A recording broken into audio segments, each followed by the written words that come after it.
વાવ તાલુકાના છેવાડાના ગામોમાં અને સરહદી વિસ્તારોમાં દાવેદારોની મુલાકાત, ગામડી તળાવ, ચંદનગઢ અને કારેલી જેવા ગામોમાં સરપંચ પદના દાવેદારો સાથે સંવાદ.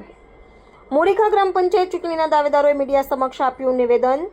વાવ તાલુકાના છેવાડાના અને સરહદી ગામોમાં આગામી સ્થાનિક સ્વરાજ ચૂંટણીઓને ધ્યાનમાં રાખીને દાવેદારોની ધમાકેદાર મુલાકાતો શરૂ થઈ ગઈ છે. સરહદે આવેલા ગામડાઓમાં મતદાતાઓનો મિજાજ જાણવા તેમજ પોતાના વિઝન અંગે માહિતી આપવા દાવેદારો ગામે ગામ ફરી રહ્યા છે. પાકિસ્તાનની સરહદ નજીક આવેલા ગામડી તળાવ, ચંદનગઢ અને કારેલી જેવા વસાહતોમાં દાવેદારોએ સ્થાનિક લોકોને મળીને તેઓના પ્રશ્નો સાંભળ્યા અને ગામના વિકાસ અંગે પોતાનું દૃષ્ટિકોણ રજૂ કર્યું. રસ્તા, પાણી, શાળા, આરોગ્ય અને સુરક્ષા જેવી મૂળભૂત સુવિધાઓ અંગે મતદાતાઓએ સ્પષ્ટ માંગણીઓ પણ રજૂ કરી. દાવેદારોએ જણાવ્યું કે અમે ગામના લોકોને સુવિધા મળી રહે તે માટે કટિબદ્ધ છીએ. સરહદી વિસ્તારો માટે ખાસ ગ્રાન્ટો અને યોજનાઓ સરકાર તરફથી લાવીશું. મતદારોમાં ચૂંટણીને લઈ ઉત્સાહ જોવા મળ્યો હતો અને ખાસ કરીને યુવાનો અને મહિલાઓના પ્રશ્નો પણ ચર્ચાના કેન્દ્રમાં રહ્યા હતા. સરહદ નજીકના ગામોમાં વિકાસના પ્રશ્નો સાથે સુરક્ષાના મુદ્દા પણ મુખ્ય રહ્યા છે. અહેવાલ રાણાભાઈ પારેગીની સાથે cameraman Dashrath Thakor, Diu mirror news, Banaskantha. નમસ્કાર મિત્રો, દીવ મિરર ન્યૂઝ ચેનલમાં આપનું હાર્દિક સ્વાગત છે. અત્યારે જે વાવ તાલુકાના એટલે કે છેવાડાના ગામ છે ત્યાં અમારી મીડિયા ટીમ પહોંચી છે અને ત્યાં દાવેદારોની મુલાકાત લીધી છે. તો ટૂંક સમયમાં તમને બતાવીશું એમના જે પ્રશ્નો રજૂ કરે છે તે દાવેદારો મીડિયા સમક્ષ કઈ વાતનો મુદ્દો લઈને વાત કરે છે. મારું નામ ઠાકોર બળવંતજી દેવડાજી, મેં ગ્રામ પંચાયતની ચૂંટણીમાં ઉમેદવારી નોંધાવી છે. તો આપ સર્વેના જનતાના આશીર્વાદ માગવા નીકળ્યો છું કે મને મોરીખા ગામની જનતા અઢારે આલમ આશીર્વાદ આપે અને સરપંચ તરીકે મને ચૂંટીને લાવે. કેટલા ઉમેદવાર ઉભા રહ્યા છે તમારા ગામમાં? મારા ગામમાં 5 ઉમેદવાર ઉભા રહ્યા છે. શું નામ છે? નામ તો છે વાઘજીભાઈ, રમેશભાઈ, કરશનભાઈ અને ખોમાભાઈ. જે તો તમને શું અત્યારનું આ ચર્ચા શું લાગે છે ગામમાં? ત્યાં તો પ્રતિભાવ સારો લાગે છે. અમે ઘરે ખેતરે ઘરે રહીને અમે આશીર્વાદ જનતાના લઈશું એટલે પછી સારું લાગે છે. કયા વિકાસના કામ કરશો તમે? ગામમાં તમામ વિકાસના કામ કરશું. ગામમાં નાના મોટા કોઈ બી લાઈન, પાણી, રસ્તા એ માટેનું કામ કરીશ. જગદીશભાઈ પીરારી, ચંદનગઢ, તાલુકો વાવ. મેં સરપંચમાં દાવેદારી નોંધાવી છે. કારેલી, ચંદનગઢ બે ગ્રુપ ગ્રામ પંચાયત.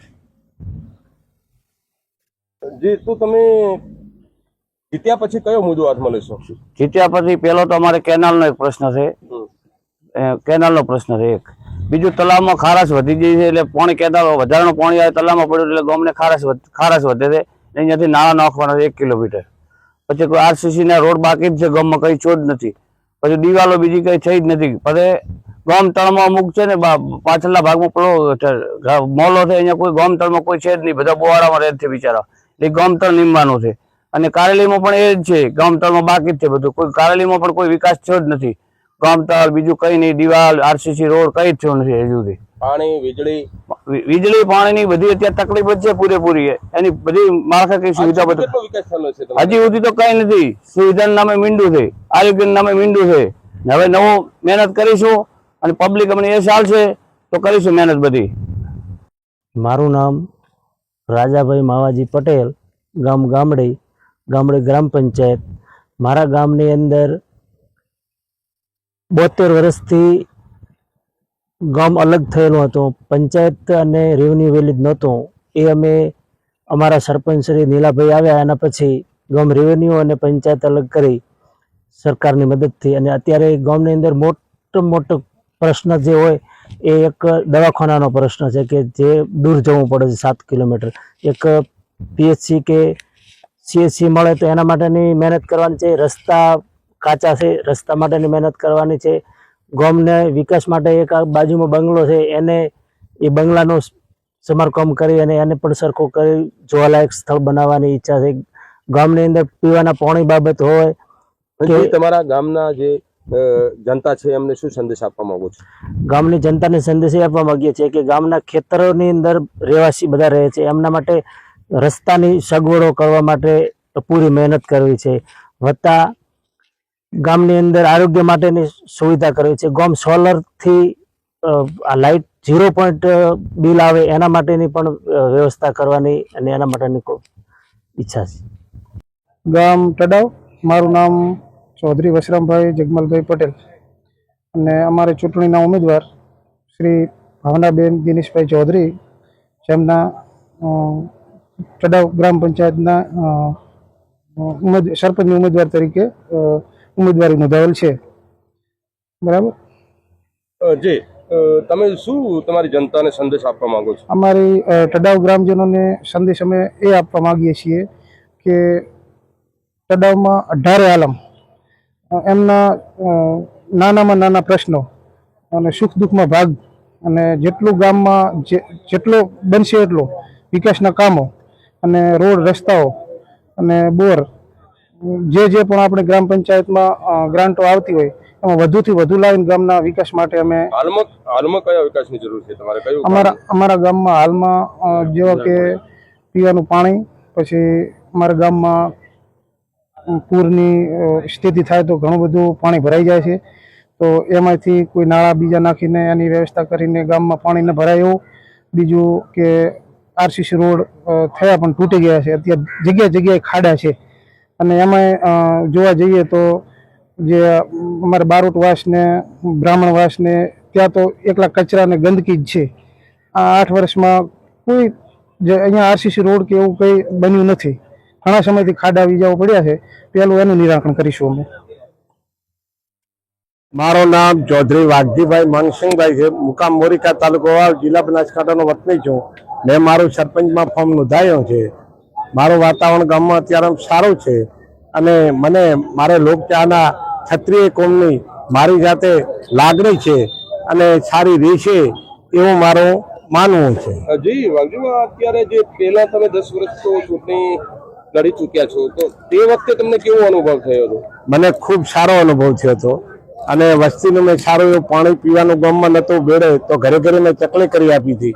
ત્યારે પણ ખૂબ મહેનત કરી, 1,80,000 રૂપિયા ભરી ગામના ફાળાથી અને ગામમાં સુવિધા કરી હતી. હજી તો ગામમાં અમુક ચર્ચાઓ ચાલુ રહી છે કે વાઘજીભાઈ કોઈ હોસ્પિટલના પ્રશ્નો હોય છે તો વાઘજીબા બહુ આગળ હોય છે. તે આ કોઈ તમને કોઈ સરકાર આપે છે? ક્યાંથી તમે આ રીતનું આવું બધું કરો છો? ના, મારા ઘરનું સાધન લઈ અને એમના ભેગો મને કે હું બીમાર છું તો દવાખાને, પ્રાઇવેટ દવાખાને હું એમના ભેગો જોતો ને સાથ ને સહકાર આપો. એમાં તમારા અંદર કયા વિકાસના કામો બાકી છે? ગામની અંદર તો હવે વિકાસના કામ તો આમ તો ચાલુ જ છે બધા, પણ રોડ, પાણીની સગવડ થોડીક હવે જૂની થઈ. લોકોને પડતર પ્રશ્ન કયો છે કે જે ગામને જરૂર છે? લોકોને કે ખાસ તો રસ્તાને, ખેતરોમાં રસ્તાને કે ગામમાં તો થઈ ગયા પણ ખેતરોમાં નળિયા છે ને એનો રસ્તો પાકો કરી આપો એમની ઘણી માંગ છે. જે તમારા ગામમાં દબણની જરૂર ખરી? અમારા ગામમાં છે બાલ દબાણનો એવો પ્રશ્ન કોણ કહે, અમે વસ્તીમાં કોઈ એવું વાપો નથી, પણ કાયદેસર સરકારમાં જો એની મોગ આવે તો અમારું ગામ એમાં કોઈ અનિચ્છ બનાવ કરવા ટેકો હું આપતો નથી.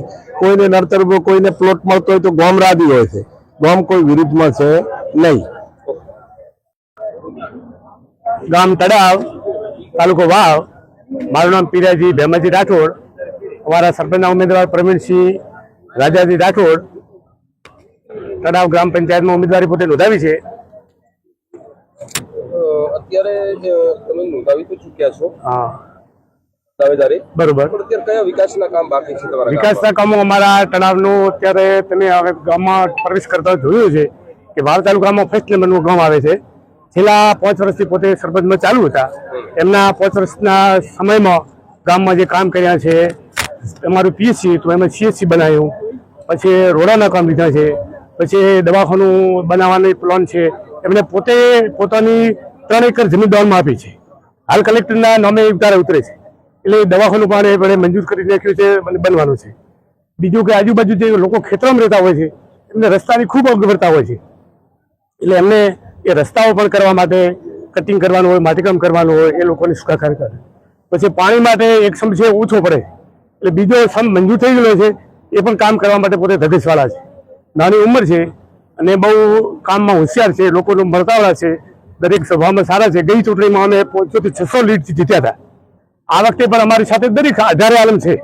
ઇલેક્શનના સંજોગો આવી ગયું, બાકી અમે જીતવાના છીએ અને એમની ધગત છે પ્રમાણે ગામમાં પ્રગતિ કરશે. તમારે તળાવની જનતાને શું તમે સંદેશ આપવા માંગો છો? અમે તળાવની જનતાને સંદેશ આપવા માંગીએ છીએ કે ભવિષ્યમાં તળાવ એક ઉજ્જવળ ગામ, વિકાસશીલ ગામ અને પ્રાથમિકથી કરીને છે તો જિલ્લા સુધીની લેવલની જે કંઈ અહીંયા લાભો મળે એ લાભો આપવા માટે અમે તૈયાર છીએ. ભાઈ વીજળી, પાણી, રોડ, રસ્તા, શિક્ષણ, આરોગ્ય જે કંઈ બાબત છે એ પ્રમાણે અમે કરવા માટે કટિબદ્ધ છીએ. અને અમે આ 5 વર્ષની અંદર જે કાંઈ કામ કર્યું છે એ ગામ લોકો જોવે છે. અત્યારે અમારો એમને પૂરતો સહકાર છે. હાય, હું છું ક્રુઝિન સિંઘાનિયા. આપની આસપાસના સત્ય સમાચાર જાણવા માટે જોતા રહો દીવ મિરર ન્યૂઝ. અને હા, લાઈક અને સબસ્ક્રાઇબ કરવાનું ભૂલતા નહીં. Thank you.